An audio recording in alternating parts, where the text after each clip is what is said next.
Overwhelm is not just affecting emotionally. If someone is overwhelmed, they might feel really anxious, or they might feel confused, or they might feel disconnected. They might feel like a dull, flat feeling. So that's the emotional part. Physically, people normally feel exhausted when they're overwhelmed. They don't sleep well, they don't feel efficient, and they're not. They don't feel like they have any energy. And then behaviorally, when you feel overwhelmed or you are overwhelmed, you can't do anything. You can't even do simple tasks. You procrastinate. You don't go back to people. If you say you'll do something, you don't. And your life starts to have this cycle about overwhelmed. Being overwhelmed affects so much in our daily lives. I think a lot of us can relate to especially the physical symptoms. I don't think people talk about it enough. They don't talk enough about it, how it feels physically in their body. They sort of dismiss it. I'm just overwhelmed. But the big life consequences of not addressing overwhelm is actually very expensive in the long run. It's very costly to your life because, well, you can't get clarity. You can't get things done. Like I said before, you don't feel efficient and you start to feel terrible about yourself. You lose your self confidence, and that also affects your sleep patterns. Insomnia is a lot about being overwhelmed. As usual, I'm always my first guinea pig in this, and it's the feelings that first followed by the behavior. So the two big feelings, as with any behavior, are fear and guilt. If you're afraid to say no to your neighbor or somebody close to you who asks you for a favor, you'll do another favor when you don't have neither the time or probably the space to do it. So the fear of saying no, not the fear that someone might be angry at you if you don't do it. For some of them, that's guilt as well. Or I should have to do it. Oh, I should do this for my family. I must do this for my friends. And then you know what happens when we start saying yes to all those items or events or projects or favors that people ask us to do? If we were clear about ourselves, we wouldn't do it. Absolutely not. Because the behaviors are doing things that we should not be doing. And then the end of the week comes and we think, oh, we have done what we need to do, but we haven't gotten a laundry done. We haven't done anything for ourselves or for our family. And that lack of clarity, how can I put it, really affects you. And then you don't feel clear. And this is where the kind of cycle, this hamster wheel, perpetuates itself. You don't feel clear. The next thing comes along and you still don't feel clear. And instead of clearing it, you sort of seem to go down this funnel. And you find that you're getting behind on a lot of things. And then by the time someone comes, to me for, help me, Nicole, I'm overwhelmed. It's been months that they've been sort of going down this tunnel. People wait for a very long time because they keep thinking or hoping, positive thinking, oh, I'm going to get out of this, or oh, next week I'm going to do things differently, or oh, well, when the kids go off to college or when this happens, I'll be better. If you're still dealing with your fear and your guilt and your concern, right, about saying no, simple no to people, you know that not being clear enough, you stay confused. You say yes to a project at work that you really shouldn't. You say yes to what you need to do to talk to your boss about being overloaded, but then look what happens. It just sort of piles up and piles up, and that's the problem. That's how I figured it out. I was so overwhelmed at one point that I really had to undo this. I'm an action girl, so I just kept unpacking up more, but I had to unpack the pattern that I was getting in. And it was all about doing too much. You want to help people, you want to do things, but the end result is what we care about. And the result is that you're completely overwhelmed, unfocused, unclear, and you're not taking care of yourself in the end. It's a bit ironic Because when you feel, overwhelmed, there's this desire to do more. You're thinking, I have so much to do on my plate. My to do list is a mile long.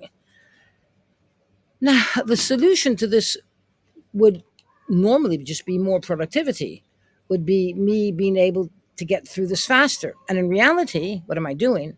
I'm taking a step back and I'm figuring out what I need to say no to. And I don't think that's where people land naturally. They don't get there naturally by themselves.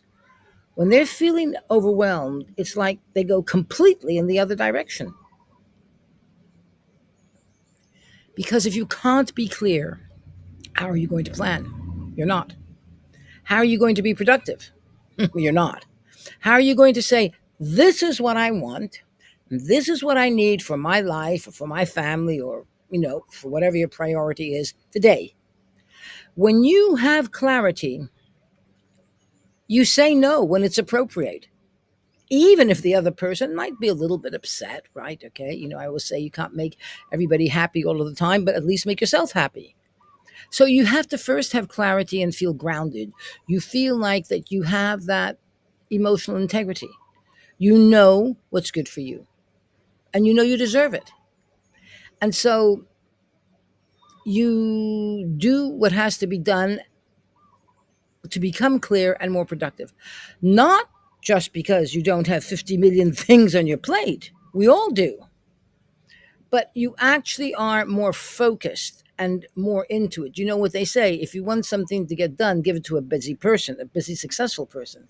Because from clarity, you can't get overwhelmed. That's the difference. So I tap on the overwhelm. I had a an events manager as client who broke down in tears of frustration and started whimpering and crying. If I have one more thing to do to my list, I'm going to explode. She was at the end of her tether. She just couldn't take one more thing. I mean, she couldn't even take cars honking in the street. You could see she was on the verge of burnout.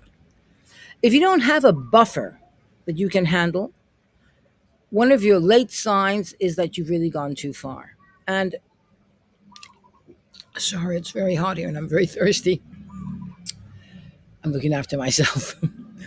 When you're doing the tapping, you want to calm down your mind and your body before you start making decisions. Tap before you make a decision.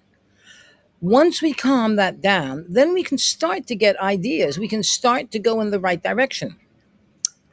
A lot of us have the experience that saying no is incredibly uncomfortable, and very often it is. And saying no is difficult, which is why we probably say yes much more than we should. If you say no to someone that you're disappointing them, you might be afraid that they're going to reject you, and they might. So, if you're doing what's right for you and really going inside and getting your validation, getting your yes, you're not letting somebody else down. They might perceive it that way, but you have your own emotional integrity. You have what was right for you, and you know what your next steps are because you've got that clear vision ahead of you. Someone feels, I know I talk a lot about it because it's something that so many people have and they don't identify. So when you're feeling overwhelmed, you're going to go on the internet and you might buy a marketing program. Let's say you want to sell something. It's not that marketing programs don't work. They do. It's that person is making a decision from such a place of no clarity that whatever they click on, whatever they decide to buy, whatever course they do, they choose things, they buy things, they make decisions from a place of complete and utter chaos. Tap, reduce that chaos, then make your decisions. You can't expect yourself to figure out something when the very nature of being overwhelmed is complete confusion. It's like you don't know what's going on. So let's do some tapping, okay, on this issue of overwhelming. So we're going to start on the karate chop. First, I want you to check in and say to yourself, where do I feel this overwhelm? Do I feel it in my chest or in my tummy, your throat, your head. Everybody's different. Try and get a physical location. If you don't, it's okay, but at least try. And then say, right now, I'm feeling it in my stomach or my head, right? And so you know that you're feeling overwhelmed. So you put a number to it, 0 to 10, and then you'd start. Even though I feel overwhelmed and it's showing up in my body, because you've identified where, same hand or other hand, even though I feel overwhelmed and it's showing up in my body somewhere, if you know exactly where, say that. I deeply and completely love and accept myself anyway.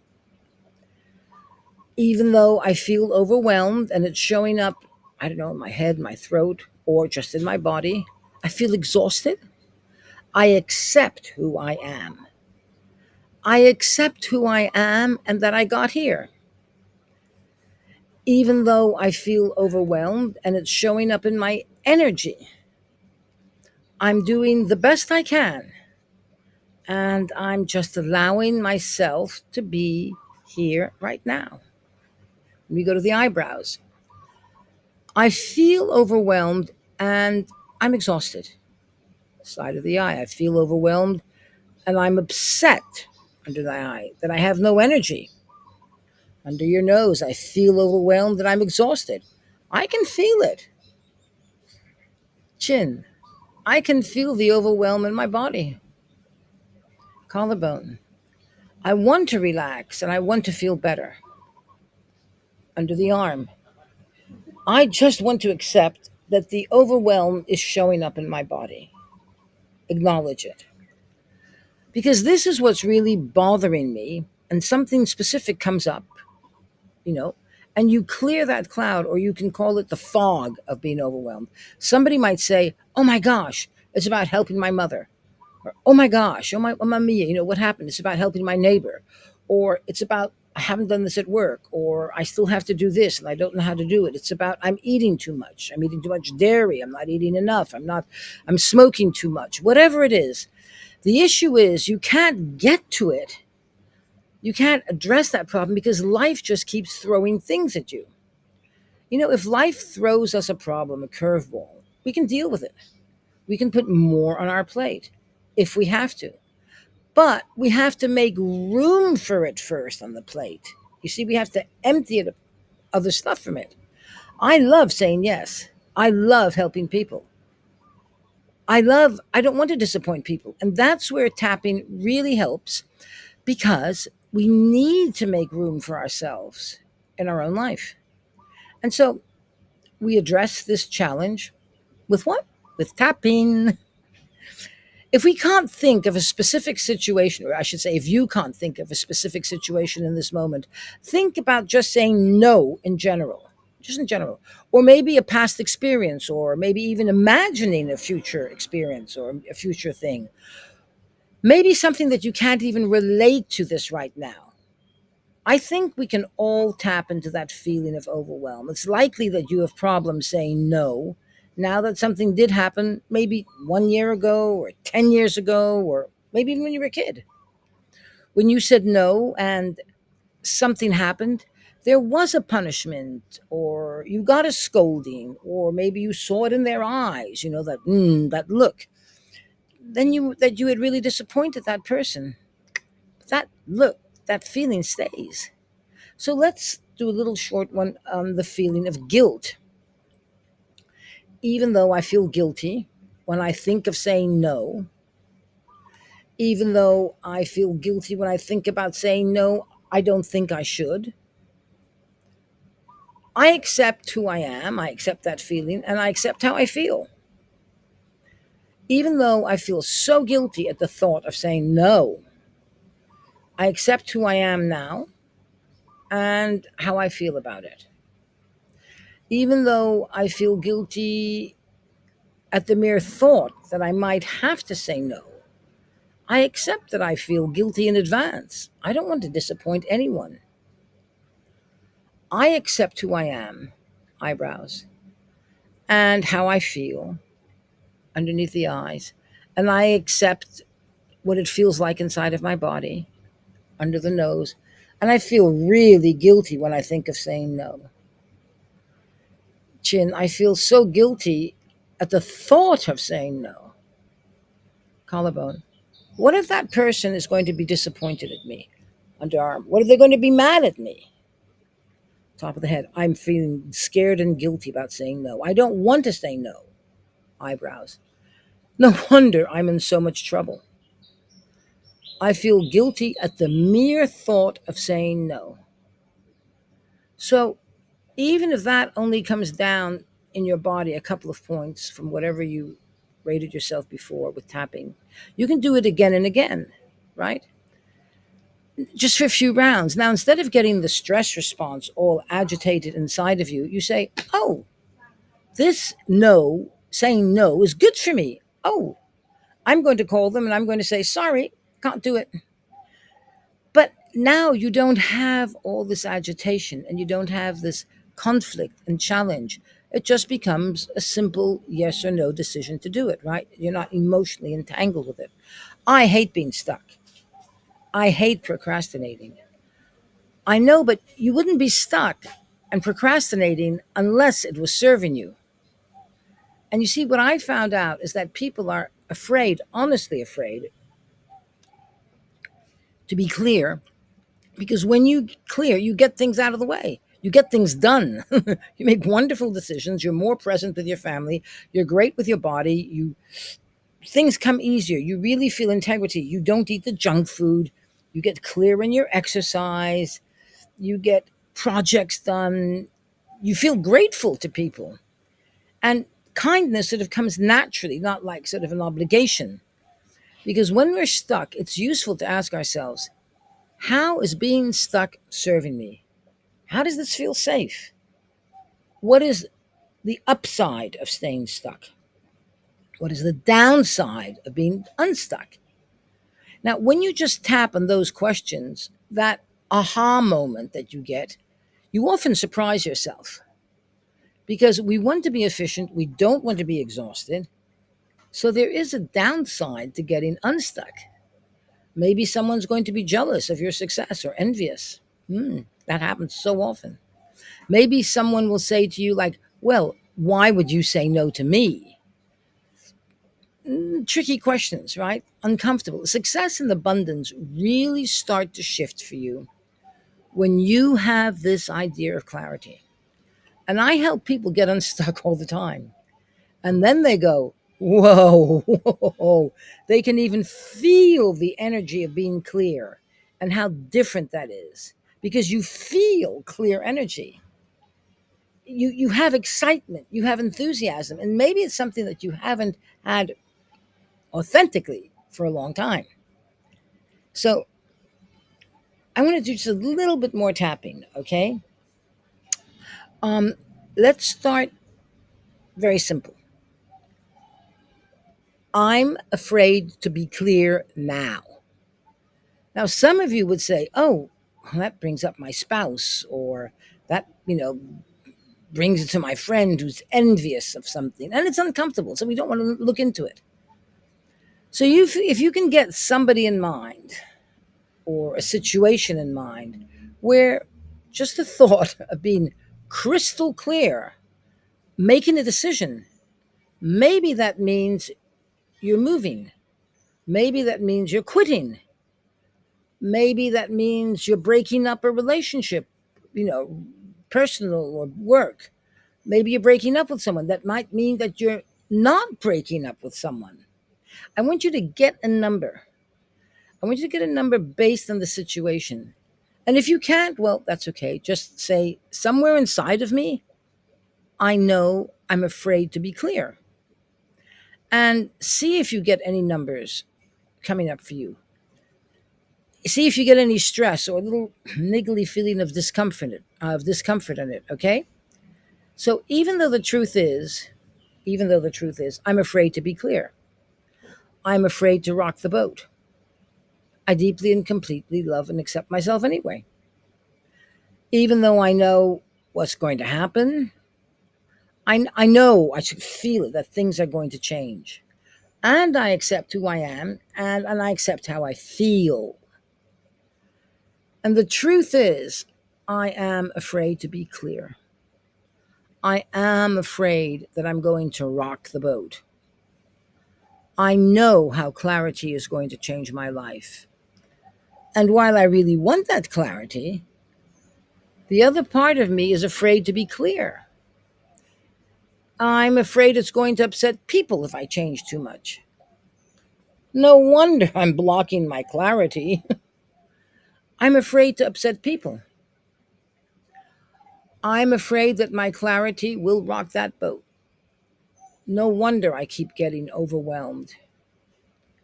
I feel that clarity, the upside of clarity, is a little scary for me. I admit it. And it might also be scary for whoever I'm thinking about. But I appreciate who I am. I appreciate the clarity that I do have and can easily access. And I'm ready to make some changes. Now just take a deep breath and get back to the idea that it's emotional, physical, and behavioral. If we don't get that physical stuff calm down, you don't get the clarity about your emotions, right? And then your behaviors won't change. You must deal with your emotions before your behaviors change. That's changing from the inside out. Otherwise, you're changing from the outside in, and it's not going to work. People have different responses when they tap. I notice that some feel that the number goes down in just a few rounds. And other times, it's like you pinpoint something and there might be a surge of energy or a surge of emotion. Emotion is energy in motion. Also, if some do, and I actually feel worse at times, or I feel more intensity, well, that intensity could mean you've hit the nail on the head. So it's good, but it's uncomfortable. But look at it this way: tapping makes you safe. So the reason you're overwhelmed is because you don't want to deal with uncomfortable emotions. Nobody likes to do that. And all you have to do is tap again. Oh, I don't like this discomfort. Oh, I feel terrible. Oh, I feel worse. Oh, it feels so intense. And just go round and around a few times and acknowledge what's come up for you. If you can be with your emotions and you acknowledge them and you validate them by simply talking about them and you move through them tapping, your body calms down and your behavior starts to change. So becoming more intense is fine.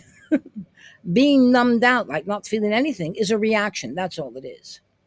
Feeling something move through you physically. Sometimes I get hot, not just because I'm very hot here, and sometimes I get cold. That's all right. It's just a reaction. It's not right or it's not wrong. It's a reaction.